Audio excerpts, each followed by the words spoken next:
നിയമസഭയിൽ അവതരിപ്പിക്കുവാനായി പ്രസിദ്ധീകരിച്ചിരിക്കുന്ന കേരള വനനിയമ ഭേദഗതി ബിൽ ലക്ഷക്കണക്കിന് കർഷകരെ ദോഷകരമായി ബാധിക്കുമെന്ന ആശങ്ക ദൂരീകരിക്കുവാൻ സംസ്ഥാന സർക്കാർ തയ്യാറാകണമെന്ന് സീറോ മലബാർ സഭാ സിനഡ് സർക്കാരിനോട് അഭ്യർത്ഥിച്ചു.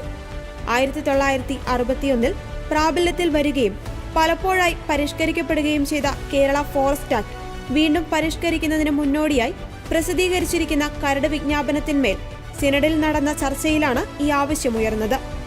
ആശങ്കയുളവാക്കുന്നതും ജനദ്രോഹപരവുമായ ചില മാറ്റങ്ങൾ ഉൾപ്പെട്ടിരിക്കുന്ന പശ്ചാത്തലത്തിൽ ഈ നിയമ ഭേദഗതി ഗൗരവകരമായ ശ്രദ്ധ അർഹിക്കുന്നു.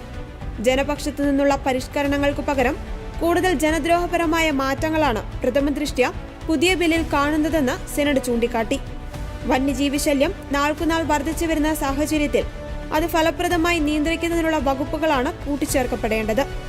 കേരളത്തിൽ വനാവരണം വർദ്ധിച്ചു വരുന്നു എന്ന യാഥാർത്ഥ്യം നിലനിൽക്കെ കർഷകരെയും ഗ്രാമീണരെയും അന്യായമായ തടങ്കലിലേക്കും നിയമവ്യവഹാരങ്ങളിലേക്കും തള്ളിവിടുമെന്ന ഭയപ്പാട് അനേകർ പങ്കുവെക്കുന്നുണ്ട്.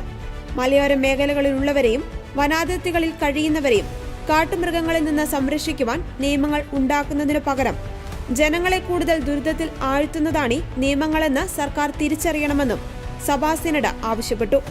വനം സംരക്ഷിക്കപ്പെടണമെന്ന കാര്യത്തിൽ ആർക്കും തർക്കമില്ല. എന്നാൽ വനനിയമങ്ങളും വന്യമൃഗങ്ങളും ജനജീവിതത്തിന് വെല്ലുവിളികളാകുന്ന ഈ കാലഘട്ടത്തിൽ ജനപക്ഷത്തു നിന്നുകൊണ്ടുള്ള പരിഷ്കരണമാണ് ആവശ്യം.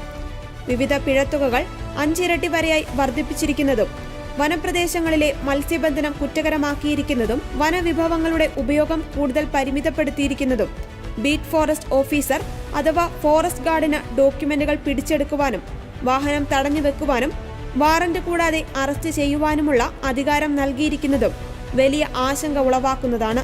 ഇക്കാരണങ്ങളാൽ തന്നെ വനപാലകർക്ക് അനിയന്ത്രിതമായ അധികാരങ്ങളും ദുരുപയോഗിക്കുവാനുള്ള കൂടുതൽ സാധ്യതകളും നൽകുന്ന ഈ നിയമപരിഷ്കരണം പ്രതിഷേധാർഹവും പിൻവലിക്കപ്പെടേണ്ടതുമാണെന്ന് സിനഡ് വിലയിരുത്തി.